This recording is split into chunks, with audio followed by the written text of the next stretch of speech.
നമസ്കാരം. നമ്മുടെ ചമ്പക്കുളം മൂലം വള്ളംകളി അതിഗംഭീരമായിട്ട് ഈ കഴിഞ്ഞ തിങ്കളാഴ്ച നടന്നല്ലോ. അപ്പോൾ അതിൻ്റെ ഈ നല്ല നല്ല ദൃശ്യങ്ങളൊക്കെ സോഷ്യൽ മീഡിയയിൽ എടുത്തിടും. നല്ല വൈറലായിട്ടുള്ള ദൃശ്യങ്ങളൊക്കെ നല്ല ഭംഗിയാണ് അത് കാണാൻ. അതൊക്കെ കാണാമല്ലോ എന്ന് കരുതി ഒന്ന് സെർച്ച് ചെയ്ത് നോക്കിയതാണ്. വന്നത് എന്താണെന്ന് അറിയാമോ?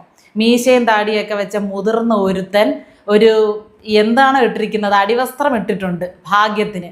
അതിൻ്റെ പുറത്തുകൂടി ഇട്ടിരിക്കുന്ന ഒരു സാധനം ഇങ്ങനെ തുറന്ന് കാണിക്കുകയാണ്. നാട്ടുകാരെയൊക്കെ അങ്ങോട്ടും ഇങ്ങോട്ടും കാണിക്കുന്നുണ്ട്. അതിനൊരു ബാക്ക്ഗ്രൗണ്ട് മ്യൂസിക് ഇട്ടിട്ടുണ്ട്.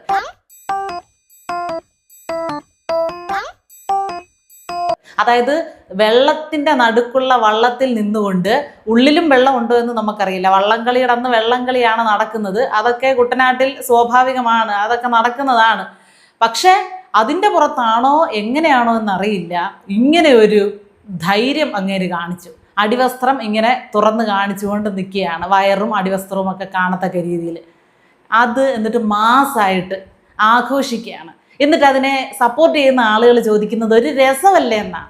നാട്ടുകാരെ തുണി പൊക്കി കാണിക്കുന്നതിൽ എന്ത് രസം ഇരിക്കുന്നു എന്നറിയില്ല. ഈ വിവരദോഷികൾക്ക് അറിയാവോ ചമ്പക്കുളം മൂലം വള്ളംകളിയുടെ ഐതിഹ്യം എന്താണെന്ന്? അമ്പലപ്പുഴ ക്ഷേത്രത്തിലെ പ്രതിഷ്ഠയോടനുബന്ധിച്ച് അവിടേക്ക് വിഗ്രഹം കൊണ്ടുപോകുന്നതുമായി ബന്ധപ്പെട്ട് നടത്തിയ ഒരു വള്ളയാത്ര, വള്ളത്തിലൂടെയുള്ള ഒരു യാത്രയുടെ ഓർമ്മയ്ക്ക് വേണ്ടിയിട്ടാണ് ആഘോഷമായിട്ട് എല്ലാ വർഷവും മിഥുന മാസത്തിലെ മൂലം നാളിൽ ഈ ചമ്പക്കുളം മൂലം വള്ളംകളി നടത്തുന്നത്. ചമ്പക്കുളത്തുള്ള ഒരു വസതിയിൽ നിന്നാണ് ഈ വിഗ്രഹം അവിടെ സൂക്ഷിച്ചിട്ടാണ് അമ്പലപ്പുഴയിലേക്ക് കൊണ്ടുപോയത്. അപ്പോൾ ചമ്പക്കുളത്ത് നിന്ന് അമ്പലപ്പുഴയിലേക്ക് ഈ വിഗ്രഹം വളരെ ആഘോഷമായിട്ട് രാജാവ് ഉൾപ്പെടെയുള്ള ആളുകൾ കൊണ്ടുപോയതിൻ്റെ ഓർമ്മയ്ക്ക് വേണ്ടിയിട്ടാണ് ഈ വള്ളംകളി നടത്തുന്നത് മൂലം നാളിൽ. അല്ലാതെ ആളുകളുടെ മൂലം മറ്റുള്ളവരെ കാണിക്കാൻ വേണ്ടിയല്ല മൂലം നാളിൽ വള്ളംകളി നടത്തുന്നത്. അത് പോരാഞ്ഞിട്ട് അവധിയും കൂടെ വേണമെന്നായിരുന്നു എല്ലാവരുടെയും ആഗ്രഹം. അവധി ഉണ്ടായിരുന്നെങ്കിൽ കുറേ പിള്ളേരെയും കൂടെ, അല്ലേ, പഠിച്ചുകൊണ്ടിരിക്കുന്ന കുറേ പിള്ളേരെയും ജോലിക്ക് പോകുന്ന ആളുകളൊക്കെ ജോലിക്ക് പോകാതെ അവർ വന്ന അവരെയും ഒക്കെ കൂടെ നിങ്ങളുടെ അടിവസ്ത്രത്തിൻ്റെ നിറം കാണിക്കാമായിരുന്നല്ലോ. എന്തൊരു കോമാളിത്തരമാണ് കാണിക്കുന്നത്. ആഘോഷിക്കണം. ആഘോഷം എന്ന് പറഞ്ഞാൽ ഈ ആഭാസം എന്നാണോ അതിൻ്റെ അർത്ഥം? അതെനിക്ക് മനസ്സിലാകുന്നില്ല. ചോദിക്കുമ്പോൾ പറയുന്നത് ഇതൊക്കെ ഒരു രസമല്ലേ, എല്ലാം ആഘോഷത്തിൻ്റെ ഒരു ഭാഗമല്ലേ? അല്ല, അങ്ങനെ കണ്ടുകൂടാ. നമുക്ക് നമ്മുടേതായിട്ടുള്ള ഒരു സംസ്കാരമുണ്ട്.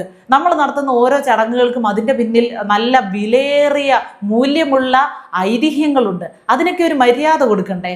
എത്ര നല്ല ഒരു ഐതിഹ്യവുമായിട്ട്, വിലപിടിപ്പുള്ള ഒരു ഐതിഹ്യവുമായിട്ട് ബന്ധപ്പെട്ടാണ് ഈ വള്ളംകളി നടത്തുന്നത്. ആ സമയത്ത് കാണിക്കാൻ പറ്റിയതാണോ? അതുകൂടാതെ വേറെ പല കോമാളിത്തരങ്ങളും അവിടെ കാണിക്കുന്നുണ്ടായിരുന്നു. വള്ളത്തിൽ നടന്നുകൊണ്ട്, വള്ളത്തിൽ തുഴഞ്ഞുകൊണ്ട് ഓരോ കോമാളിത്തരങ്ങൾ കാണിക്കുന്നു.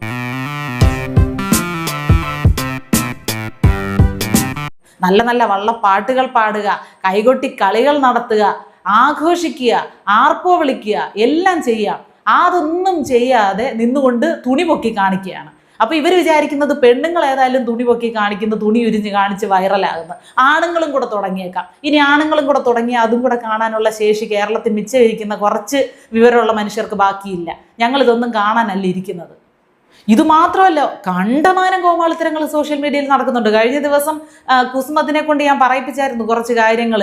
ഈ നാടൻ പാട്ട് പാടുന്ന ആളുകൾ സ്റ്റേജിൽ കിടന്ന് കാണിക്കുന്ന തോന്നിയാസം. പാട്ട് കേൾക്കാൻ പറ്റത്തില്ല. നല്ലപോലെ പാടുന്ന ആളുകളായിരിക്കും, അവർക്ക് പാട്ടല്ല കേൾക്കേണ്ടത്, ചാട്ടമാണ് കാണേണ്ടത്. കുറേ ആളുകൾക്ക് ഇത് കണ്ട് മടുത്തു. വേറെ കുറേ ആളുകൾ എന്തെങ്കിലുമൊക്കെ അടിച്ച് കയറ്റിക്കൊണ്ട് വന്ന് തുള്ളാൻ വേണ്ടി വരുന്നുണ്ട്. അവർക്ക് തുള്ളി കളിക്കാൻ വേണ്ടിയിട്ട് സ്റ്റേജിൽ നിന്ന് ഇവരെന്തൊക്കെയോ കാണിക്കുന്നുണ്ട്. ഒരു ഗാനമേളയാണെങ്കിലും നേരജവേ നമുക്കിപ്പോൾ പാട്ട് കേൾക്കാൻ നിർവാഹമില്ല. ഇവരുടെ ചാട്ടവേ കാണാൻ പറ്റുള്ളൂ. എവിടെയാണെങ്കിലും ഈ കോമാളിത്തരങ്ങളും കോപ്രായങ്ങളും മാത്രം. ഭജന എന്ന് പറഞ്ഞ് കുറേ ഗ്രൂപ്പുകൾ പെണ്ണുങ്ങളുടേത് ഇപ്പോൾ ഇറങ്ങിയിട്ടുണ്ട്. അവിടെയും വന്നിരുന്ന് ക്യൂട്ട്നെസ് വാരി മെഴുകലും. എന്താ എല്ലാവരും ഒന്ന് പാടുവോ? പകുതി പാടി 2 വരി പാടി നിർത്തിയിട്ട്, അല്ലെങ്കിൽ ഒരു വരിയുടെ പകുതി പാടി നിർത്തിയിട്ട് മറ്റുള്ളവരെ പാടാൻ വേണ്ടി വെയിറ്റ് ചെയ്യുക. അതൊക്കെ അരോചകമാണ്. പാടുന്നെങ്കിൽ മാന്യമായിട്ട് വന്നിരുന്ന് പാടുക. അത് ആസ്വദിക്കാനാണ് മുന്നിൽ വന്ന ആളുകൾ ഇരിക്കുന്നത്. ഏറ്റുപാടുന്നതൊക്കെ വേറെ. ഒരു വരി പാടി അവസാനിപ്പിച്ചതിന് ശേഷം എല്ലാവരും കൂടി ഏറ്റുപാടുന്നതൊക്കെ വേറെ. നമ്മളൊക്കെ പ്രാർത്ഥന നാമം ചൊല്ലുന്ന സമയത്തുമൊക്കെ ഏറ്റു ചൊല്ലുന്നത് അതൊരു രീതിയാണ്, അത് വേറെ. ഇത് വെറും കോമാളിത്തരം.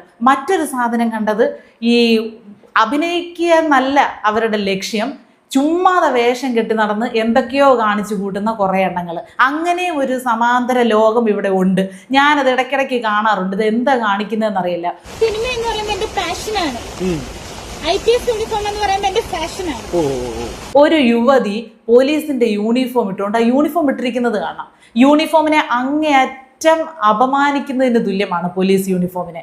തൊപ്പിയെടുത്ത് അങ്ങനെ ഇങ്ങനെയും വെച്ച് യൂണിഫോം എന്തോ പോലെയൊക്കെ ഇട്ട് ആ പേരെഴുതി വെച്ചിരിക്കുന്ന അതൊക്കെ കാണാം, വൈറ്റ് നിറം കൊണ്ട് എന്തൊക്കെ എഴുതി വെച്ച് പോലീസ് യൂണിഫോം ഇട്ടുകൊണ്ടാണ്. ഒരു വനിതാ പോലീസ് ഓഫീസറാണ്, IPS ഓഫീസറായിട്ട് അവർ അഭിനയിക്കുകയാണെന്ന് അവർ അവകാശപ്പെടുന്നത്.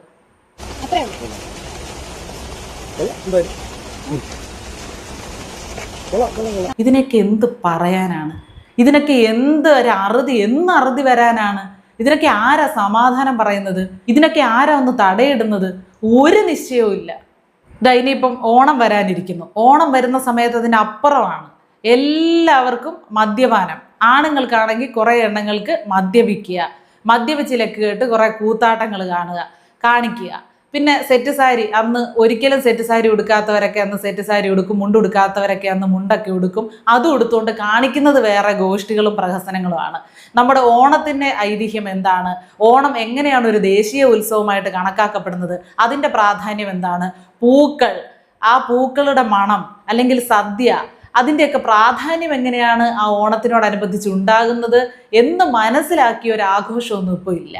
ആഘോഷിക്കാൻ വേണ്ടി കുറേ ആഭാസങ്ങൾ കാണിക്കുക, അതിനോട് ഒരു കാരണവശാലും യോജിക്കാൻ പറ്റുന്നില്ല. കാണുമ്പോൾ അങ്ങേയറ്റം ഒരു വൃത്തികേട് തോന്നുകയാണ്. ആ വള്ളംകളിയുടെ സമയത്ത് അയാൾ കാണിച്ച കാട്ടായം കണ്ടിട്ട് കാറി തുപ്പാനല്ലേ തോന്നുന്നത്? ഇയാൾക്കൊക്കെ എതിരെ കേസെടുക്കുകയല്ലേ വേണ്ടത്?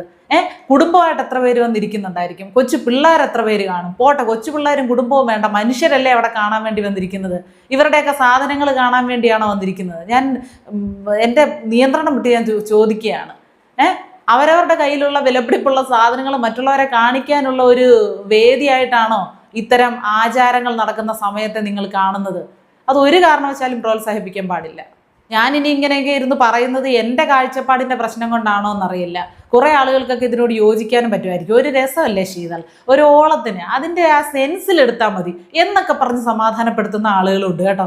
എന്ത് പറഞ്ഞാലും ഇതൊക്കെ കണ്ട് സമാധാനപ്പെടാൻ പറ്റില്ല. ആഴിമകളും ഒരുമിച്ചൊരു കട്ടിന്മേലന്നേരം ഏഴാം മാളിക മുകളിലിരുന്നരുളും ഏഴു രണ്ടുലകു വാഴിയായ തമ്പുരാൻ എത്രയും താഴെ തൻ്റെ വയസ്യനെ ദൂരത്തു കണ്ടു. എന്ത് നല്ല വള്ളപ്പാട്ടുകളൊക്കെ ഉണ്ട്. രാമപുരത്ത് വാര്യർ രചിച്ച ഇതൊക്കെ പാടി, ഇതൊക്കെ എന്തുകൊണ്ടാണ് വള്ളപ്പാട്ടായിട്ട് വന്നത്? അപ്പോൾ അതുമായിട്ട് അതിൻ്റെ ഐതിഹ്യവുമായിട്ടൊരു ബന്ധമില്ലേ? ഇതൊക്കെ മനസ്സിലാക്കണ്ടേ? ആഘോഷങ്ങളെ അതിൻ്റെ ഐതിഹ്യം മനസ്സിലാക്കി, അതിൻ്റെ സംസ്കാരം മനസ്സിലാക്കി, സാംസ്കാരിക തനിമ മനസ്സിലാക്കി ആഘോഷിക്കാൻ മലയാളികൾ ശ്രമിക്കണം. ആ സമയം അതിക്രമിച്ചു കഴിഞ്ഞിരിക്കുന്നു. ഇനി ഒരുപാട് ആഘോഷങ്ങൾ വരുന്നുണ്ട്. ഈ വർഷം ഇനി കിടക്കുകയാണ്. ഓണം കിടക്കുന്നു, നമ്മുടെ ക്രിസ്മസ്, ഇതെല്ലാം വരാൻ കിടക്കുകയാണ്. പിന്നെ ഈ ക്രിസ്മസിൻ്റെ കാര്യം പറഞ്ഞു വന്നപ്പോഴാണ് ഞാൻ പ്രത്യേക ഒരു വീഡിയോ ഇതിനു മുമ്പ് ചെയ്തിട്ടുണ്ട്. കരോൾ സംഘങ്ങൾ ഇറങ്ങുന്നത്, അതാത് പള്ളികളിൽ നിന്ന്, ദേവാലയങ്ങളിൽ നിന്ന് കൃത്യമായിട്ട് പ്രാർത്ഥനയോടുകൂടി അത് അവതരിപ്പിക്കേണ്ട രീതിയിൽ ഇറങ്ങുന്ന കരോൾ സംഘങ്ങളല്ലാത്ത കരോൾ സംഘങ്ങളെയും നമ്മൾ പ്രോത്സാഹിപ്പിക്കരുത്. ചുമ്മാതെ പൈസയ്ക്ക് വേണ്ടിയിട്ട് എന്തെങ്കിലുമൊക്കെ വെള്ളമൊക്കെ അടിച്ച് എന്തെങ്കിലുമൊക്കെ അടിച്ച് കയറ്റി, അല്ലെങ്കിൽ പിള്ളേർ പൈസ പിരിവിന് വേണ്ടിയിട്ടൊക്കെ വെറുതെ കൂത്താട്ടങ്ങൾ നടത്തുന്നുണ്ട്. അങ്ങനെയുള്ളതിനെ ഒന്നും നമ്മൾ പ്രോത്സാഹിപ്പിച്ചുകൂടാ. അതിൻ്റെയൊക്കെ സമയം കഴിഞ്ഞു. നമ്മൾ ഉണരേണ്ട സമയമായി. ഭ്രാന്താണ് മനുഷ്യർ കാണിക്കുന്ന അത്രയും. വിവേകാനന്ദൻ കാലങ്ങൾക്ക് മുമ്പേ സ്വാമി വിവേകാനന്ദൻ പറഞ്ഞിരുന്നു കേരളം ഭ്രാന്താലയാണ്. അതൊന്നത്തെ ജാതി ഭ്രാന്ത് കണ്ടാണ് പറഞ്ഞതെങ്കിലും എല്ലാ രീതിയിലും ഭ്രാന്തന്മാരായി മാറിയിരിക്കുകയാണ് മലയാളികൾ.